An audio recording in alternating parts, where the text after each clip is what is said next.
एकत्रित लढलं तरच महाविकास आघाडीचा फायदा, तर त्यांचाही फायदा होणार. पण आमची ही खंत आम्ही सांगू कोणाला?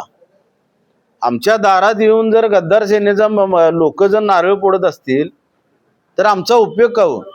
त्या मंदिराच्या पालखीचं, त्या देवीच्या पालखीचं आम्ही मानकरी आहोत, इंगोली आडनावाची सगळी, या शिवाय पडली सगळी इंगोली, म्हणजे आम्हीच नव्हे सगळी.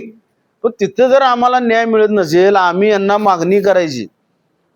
मी स्वतः मालोजी राजेंना 50 फोन केलेत, मालोजी राजेंनी माझा एकही फोन उचलला नाही. माझी विनंती आहे त्या माझ्या याच्यात नमूद करा.